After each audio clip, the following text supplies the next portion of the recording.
I want to talk about something this morning that is really a hot current events topic. And it's actually here in South Florida, literally the first year I came here. I was here a few months.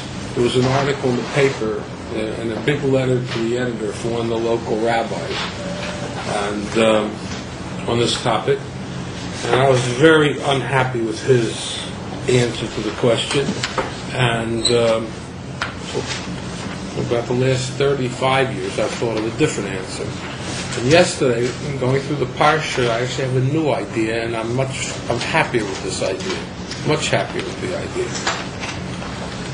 So it's a huge topic. You know that more than 1/3 of the people in the United States, and I don't know what the percentage is in Florida, have cremations. That could be true. Huh?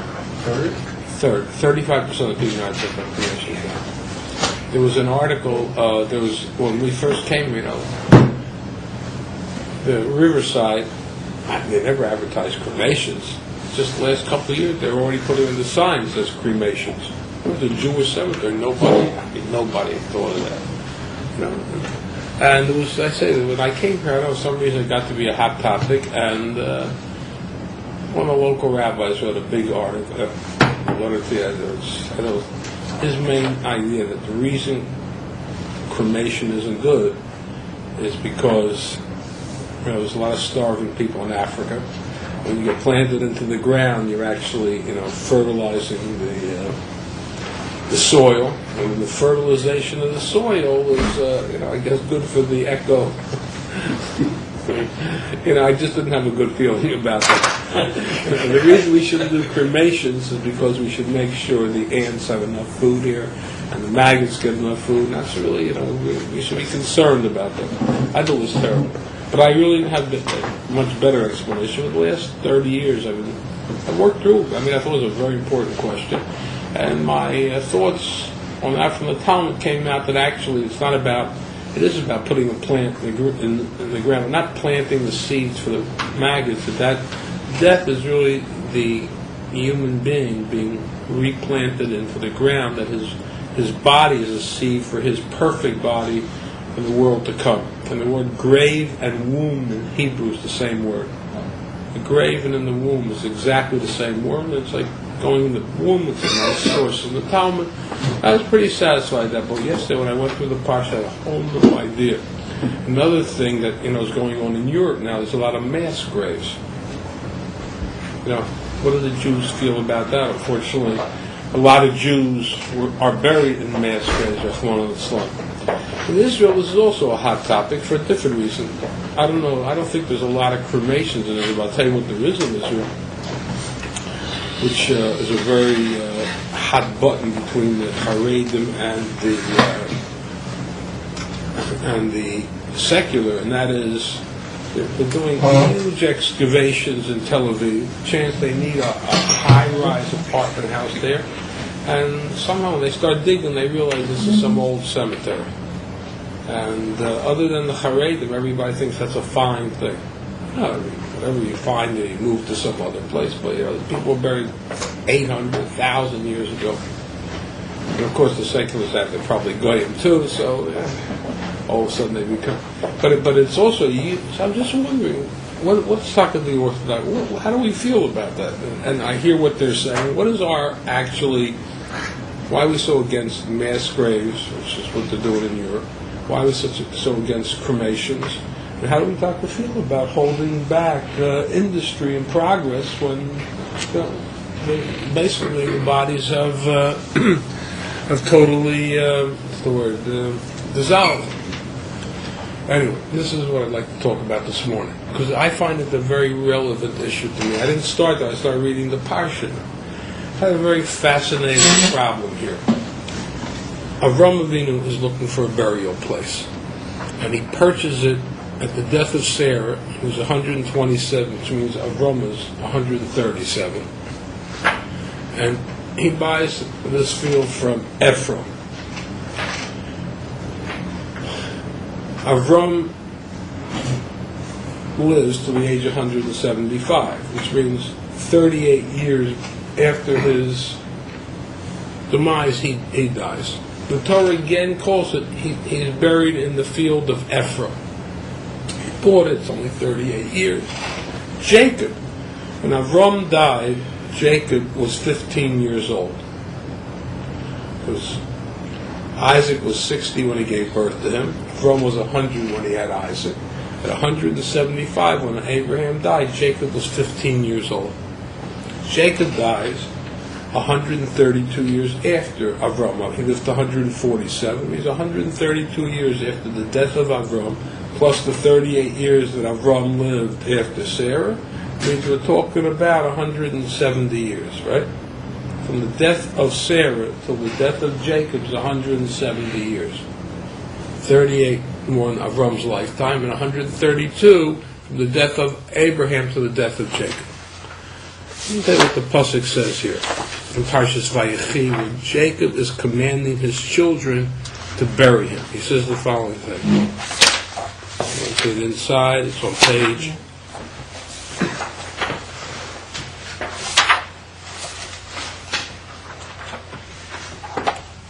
It's twice in the Torah when he actually.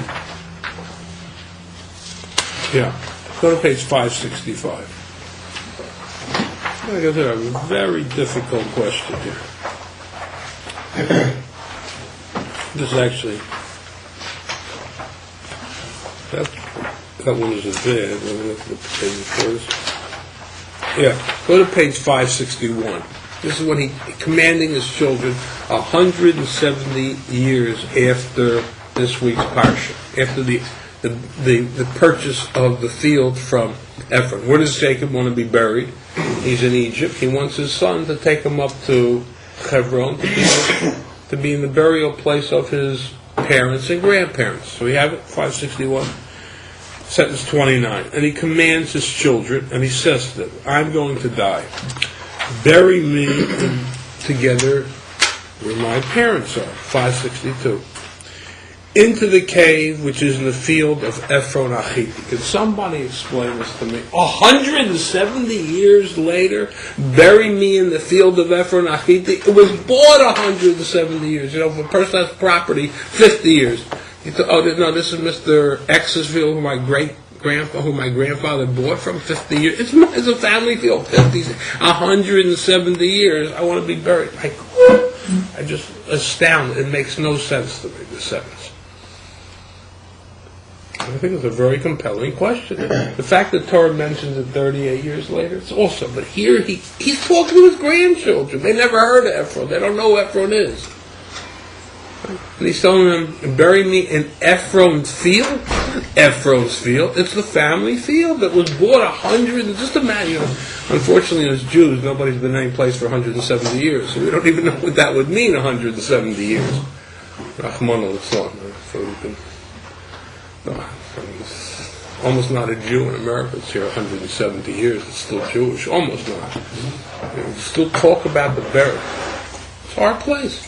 This is the family. Bury me in the family. Even today, when someone's buried at 15, 20, I want to be in the family plot. I'm going to talk about something 100. It makes no sense. So what is the Torah telling us? Okay, let's go back to our parsha. Well, there's two issues. I didn't start with this, but I started with this question. Because this question, you got to answer this question sometime. The Torah doesn't have extra words, but such a ridiculous frame of reference to talk about a field that was 170 years in a family, our family. You know, it's not even a gift from him. We paid full price. It's almost an embarrassment. It was the field that my father was Jew down on. My father overpaid. It's almost. Let's go back to the sentences. Okay.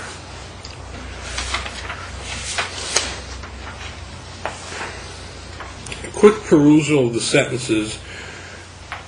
Sarah dies. Abraham goes to the people of Ches. What page? Page 244. At least up to 243, he approaches the people of Ches, and he says to them, I'd like a burial place for my dead person, like to bury them. And they say to him, please listen to us you're a prince. This is 244. You're a prince of God in our midst. Wherever you want, just choose a place. Nobody else will hold back a burial place from you. He gets up, bows down to them, thanks them, says, if you want to do me a favor, introduce me to Ephraim ben Sochar. And he should give me he has a cave at the end of this field. I'll pay him full price for a burial place. Sentence 245. Ephraim is there, and Rashi says that day he's actually appointed to be a public official. This is also, we need to understand why we have to know that. And then Ephraim has a discussion with him and says, I'll give you the field, I'll give you the cave. And Avram again bows down to the people of Ches. He's really negotiating with Ephraim. He says, please listen to me, I'll pay price, just take the money, and I want to bury my dead. And Ephraim says, Master, 400, listen to me, this land, 400 pieces of silver between you and me, it's not a lot of money. That's the price, bury your dead. And Avram listens to Ephraim, and he pays Ephraim the full price. Sentence 17, the field comes up and it belongs, the field like transfers to Ephraim to Avram. Sentence 18 gives us the whole in front of everybody in the community. Sentence 19, Avram buries Sara. And again, in sentence 20, the Torah reiterates that there's been a transfer of ownership from Ephraim to Avram. That's the story. So, one of the major questions is, why is he at the end dealing with the people of Ches too? Why is he dealing with them? He started with them, they made the introduction. Now it's a private deal between him and Ephraim. The Torah keeps on saying he's talking to them in front of them and bowing down to them while he's negotiating with Ephraim. That needs an explanation. But there's and then why was he appointed an official that day? But there's one unbelievable question here. If you take a look what he's looking for in sentence. He has to be introduced. This is like this. Sentence 9 on 244. Introduce me to Ephraim, and he will give me, and he says, of course I'll pay for it, the double cave, which is at the edge of his field. What does he want? He wants this double cave at the edge of his field. I'll go to the actual transfer on page 246, when the Torah talks about the transfer of ownership. The field of Ephraim, which was in Machpelah, which had some double, which was in front of Mafre, the field and the cave which was in it, and all the trees around it in the field, all around the border, around it, and went for Avram as a acquisition in front of the eyes of the people of Ches. What was he interested in buying? Okay. And how does the Torah at the end describe it? Field, trees, that happens to have a cave in it. What's happening is like this here. It's literally an unbelievable thing here. Until now, it's not mentioned in the Torah one person death where they were buried. Doesn't exist. The fact that anybody was buried is not mentioned now in the Torah. It doesn't exist. Nobody's death is even tell us where they died until the story of Sora. I shouldn't say there's one person that says that Haran, the son of the brother of Abraham, died in the life of Terach in Ur Kasdim. And Ur Kasdim is a place, but it's not there for the place. There the Torah is telling us with the fires of Kasdim. That's how the rabbis know that when Abraham was thrown into the fire and comes out unscathed, his brother says, I also believe in God, and he's thrown in. How do you know that? How do we know this whole story? Because the Torah says where he died. And the name of the place, which probably wasn't its real name, was Ur Kasdim, which means the fires of Kasdim. So it's not even there to tell you where he died as much as how he died. But till that, there's no mention anywhere. So until now, when people died, what they did was like this. Of course, people were buried. But what happened was that they were buried in a place 50 years, 70. They body totally deteriorated. They're no longer there. They need a high rise. You put a high rise up there. You want a mall over there? Once, I guess there was, I don't say they disrespected the dead, but once it was gone, in almost like in 18th century England, you buried somebody in your backyard. That's the way it was. David Copperfield, the story opens up, he's looking over his father's grave, and probably after 40, 50 years, they start growing tomatoes where his father was. That's probably what happened. After the body, maybe even while the father's still alive. I don't know if they had tomatoes, but certainly 50 years later, it's the family, father's gone, and then it's 100 years later, it's we need this place to grow tomatoes. That's the way it was till then. Burial was a way of disposing of the body respectfully, and the reason for that is a person is not a body; he's a soul. He had this clothing, so you don't want to disrespect the clothing he wore. When a Kohen Gadol takes off his clothing, it also has to be buried. It's a respectful way to deal with a person's clothing. The clothing the high priest wore on Yom Kippur, when he's finished the service, had to be buried. Okay? And finally it disintegrates in the ground, and that's it. That was what a body was too. Avram Avinu is not looking for that.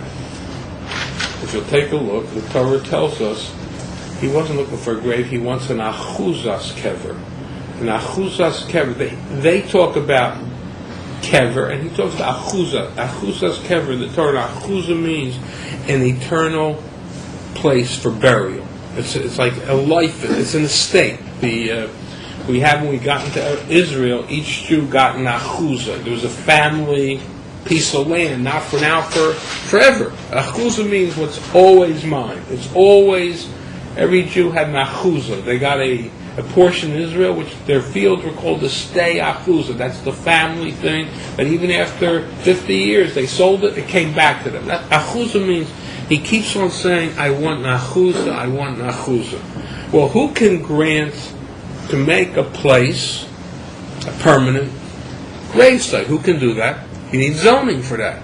Therefore, he first goes, he knows who he wants. He can go over and deal directly with Ephron. He's the one who tells about Ephron. He's paying full price. He's overpaying. He's going to go right to Ephron. Listen, I'm going to make you an offer you can't refuse. Worth this. I'll give you 400. It's worth 50. And he would have gotten it. But he wouldn't have the zoning. So therefore, he went twice to them. First he says, they said, bury wherever you want. No, I need a zone. I want a zone. There was no such thing as a zone cemetery. It was just people buried wherever they buried, and after a while, they did whatever they wanted with that land. It became something else. It wasn't a graveyard. Then when he says, do me a favor, introduce me to Ephron, he again says, I want a zone. They introduce him to Ephron, but they appoint Ephron as what? A county official. Why? Because Ephron has to do two things. A, Ephron has to sell his land. B, Ephron has to give the zoning. He's representing them to be zoned, so that when Abraham buys the field, he has a burial place and he has municipal zoning for it too. And that's why they still remain part of the negotiation, the zoning. And now if you look at it's very interesting, at the sentence in number 17, he got the field, he got ownership of the field, with the whole description, sentence 18 together. Then he buries Sarah in sentence 19.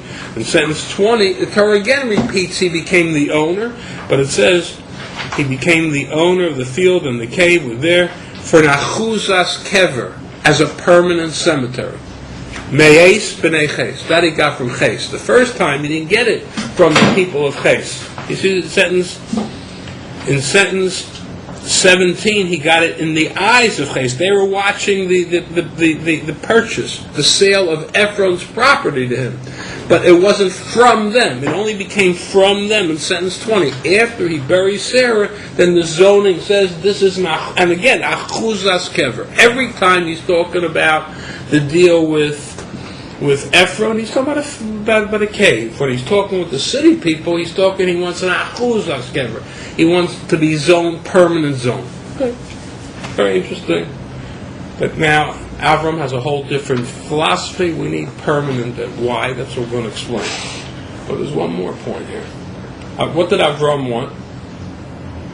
He wanted a cave. He needs a burial place. For couples, 4 big cave is enough.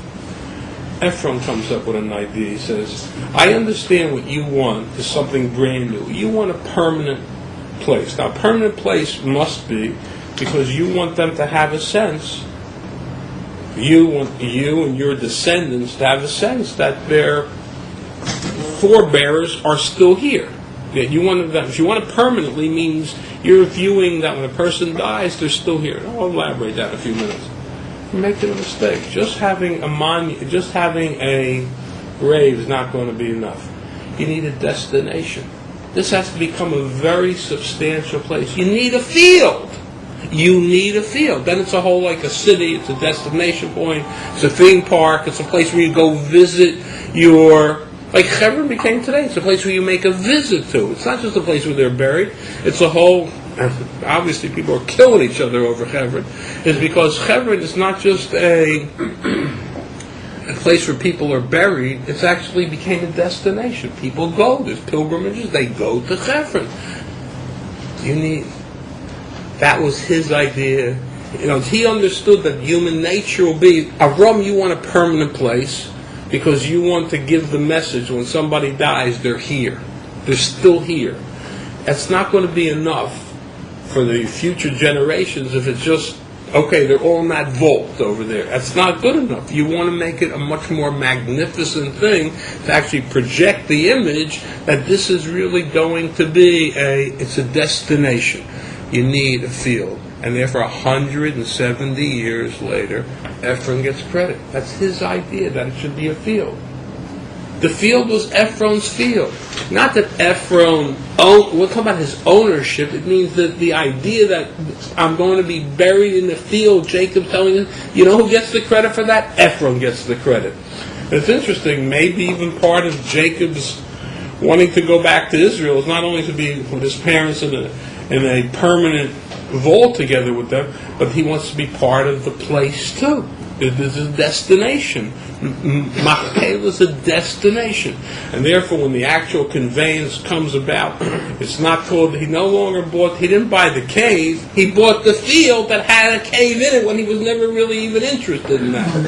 And Avram, right, as soon as Ephron said it, I am paying, and he tells that when Ephron suggests the field, which was never mentioned by Avram says, you know what, I'll pay the price, take the money, kach kesef hasoda for the field. I'm basically paying for the field. The cave is only part of the field, which means it is to create a destination. Now, what's the insight in this? The insight in this is until our mother...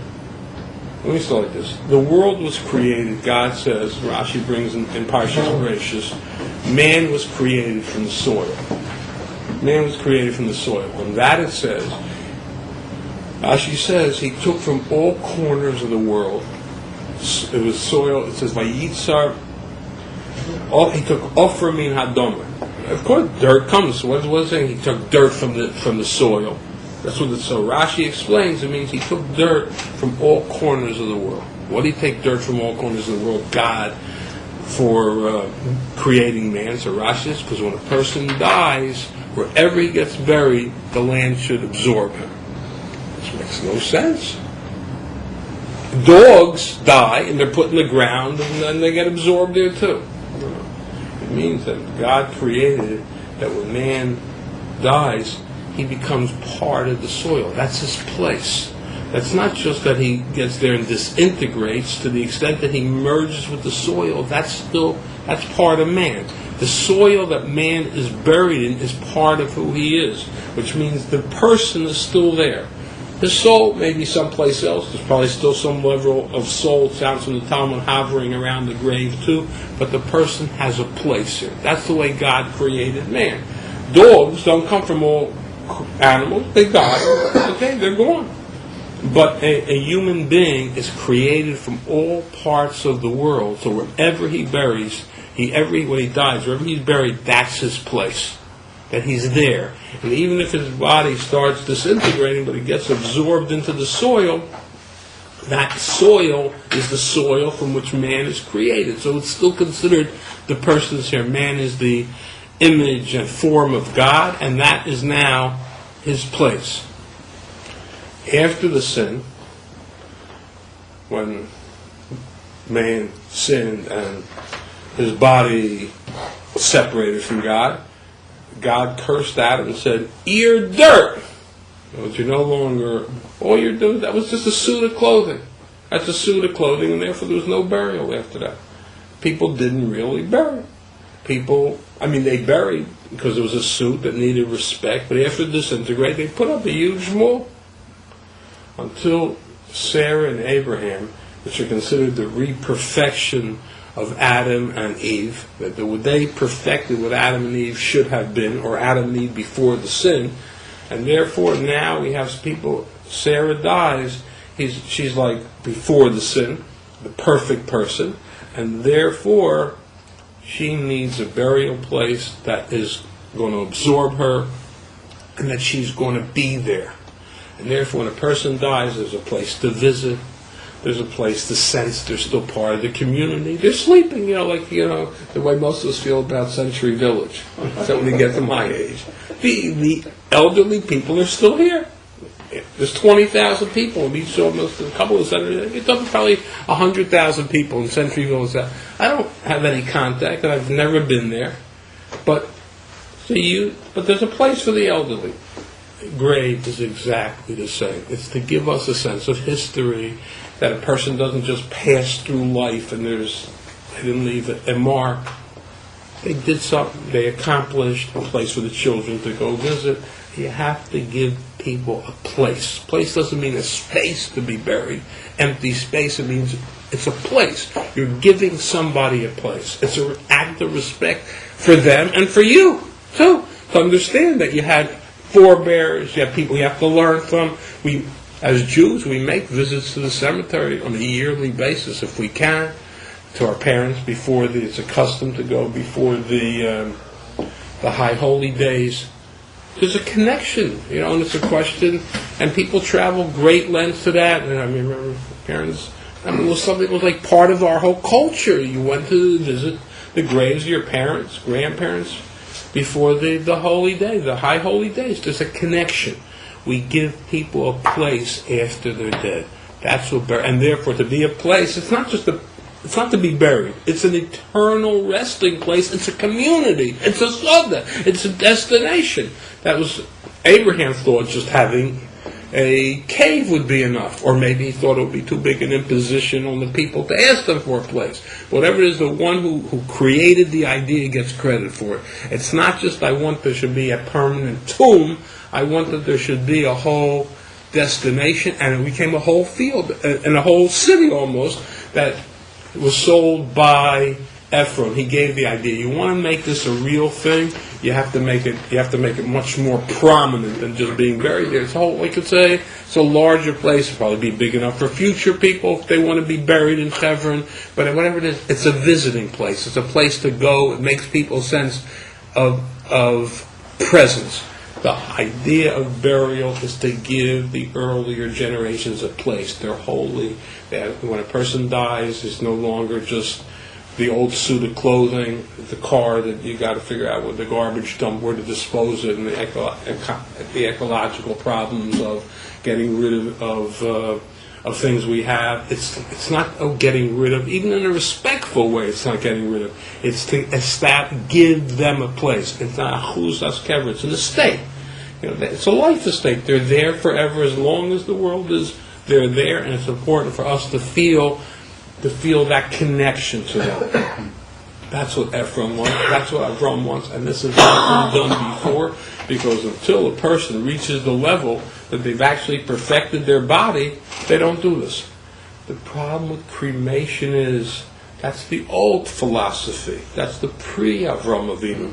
That's when you're just trying to do it in a respectful way. Whether or not cremation is respectful as burial, I think there's what to be argued. Remember that in cremation, It's true you don't become fodder for this, but ashes are not your ashes. It's the casket also over there. You get mixed with a piece of. You're also. It's not even the ashes are not even the ashes of the person. The ashes together with the $25,000 casket. I guess it means you're wealthy. Everything gets burned up, not just the person. The box also the vault also gets burned. Mass graves are the same problem. Mass graves, the body is here. It's not about having the body here. But a mass grave means there's no place. You don't have a place. They bury in Europe 6 people deep, and they do in Japan, I think, right? There's some cultures that now, I think in France it's like that, right? People are buried on top of each other. And that's what they're doing. They're running out of space. But that means nobody has a place. You're not giving a person a place. All you're doing is, like in a mass grave, during the war, in the German, the dead have no place.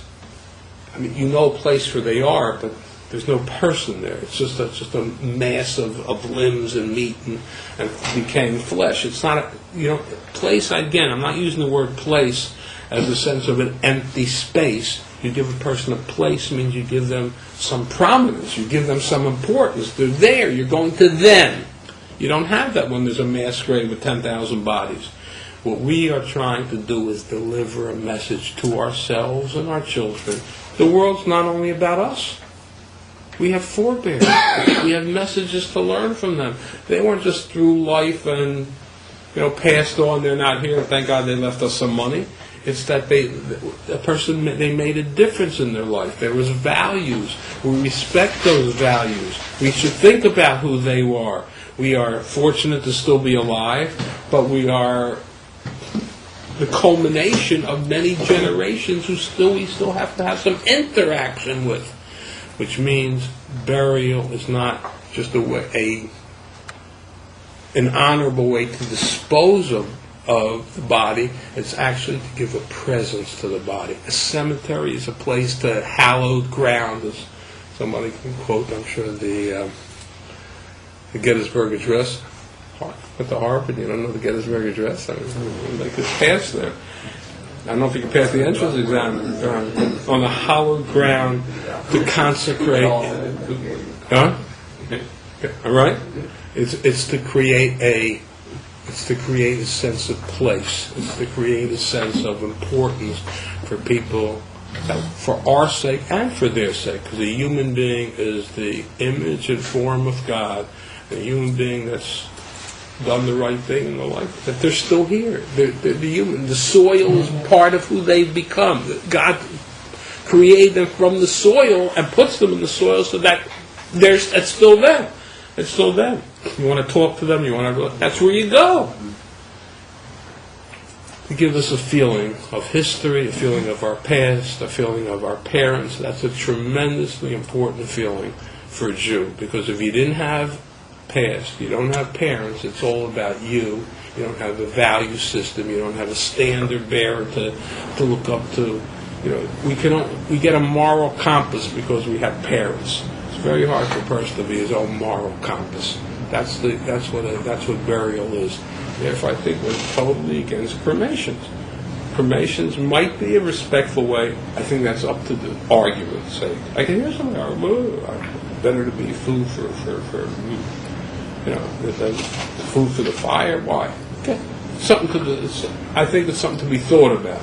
Certainly, I'm not going to start to think that people that are totally irrational. I think there's an argument for that. They don't want to be eaten by worms and maggots, but if it means that you don't have a place here.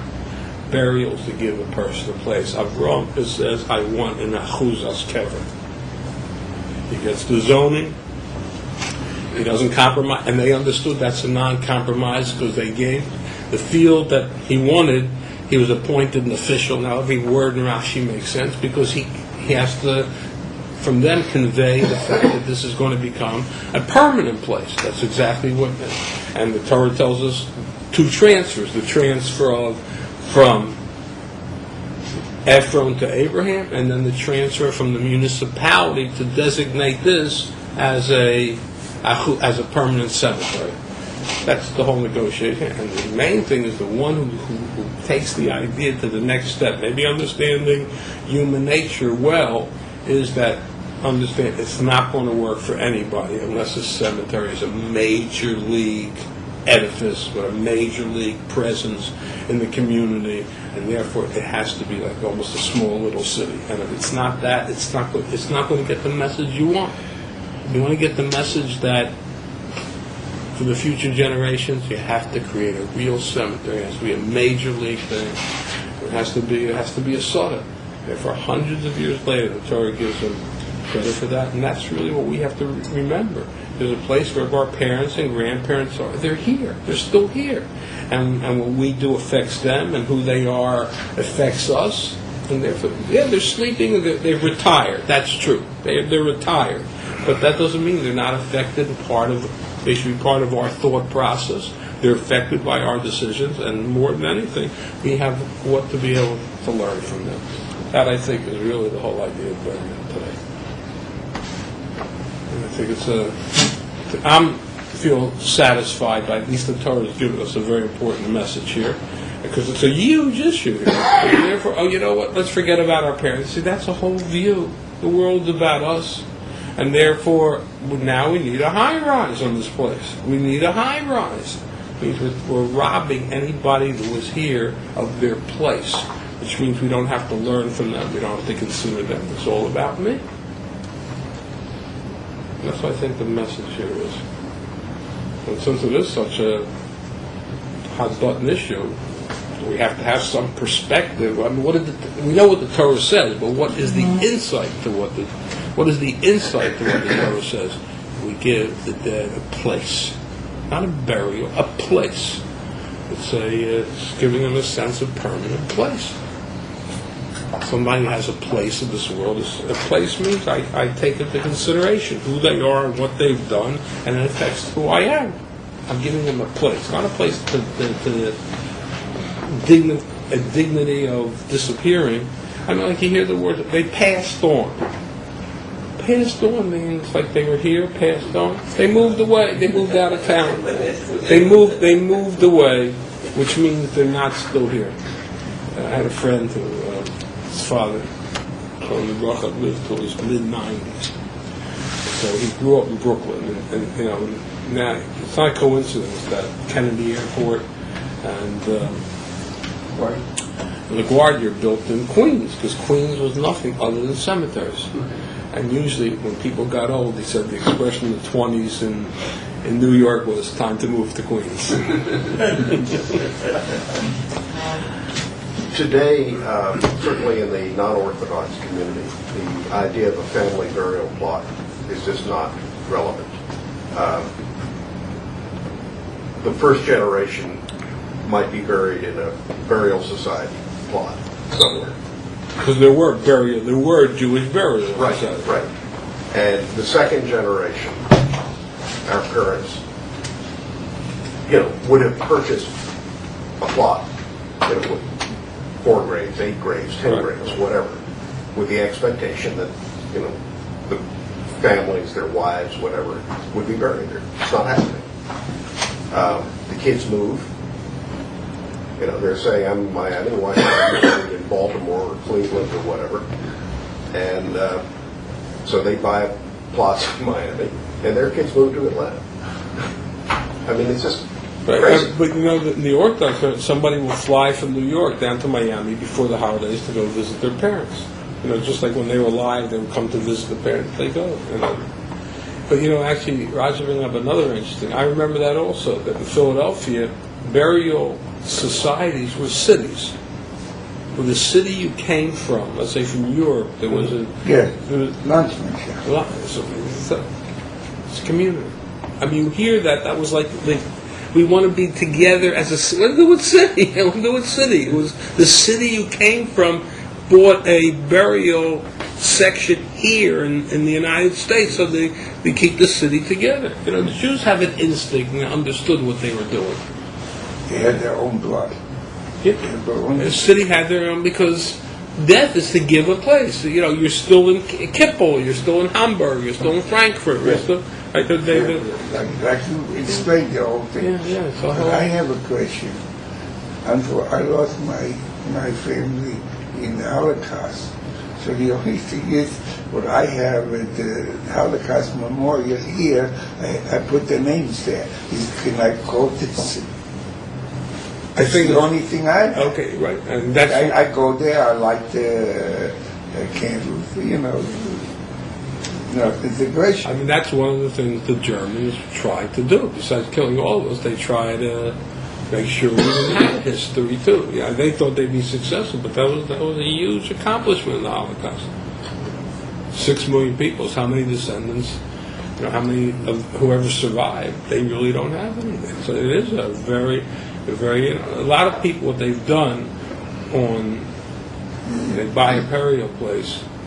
They have I saw this by Moshe Chaim Berkowitz on in Israel. There's a stone slab and something on top of that has the name of his parents, brothers, on the side. So when his children come there, it reminds them they also were all lost to Hitler. It reminds them that he's here and they're not there. But I guess just to think about, I'm here, but you did have grandparents that are left in Hungary, and you did have. So it's a remainder. That's a huge tragedy, the Holocaust. But we're doing it. But Rod was saying we're doing it without the Germans doing it to us. When a person doesn't have an idea of looking any place for families to be together, then that's we're doing the same thing. We don't even think about that, and you move to Atlanta, you do it in Atlanta.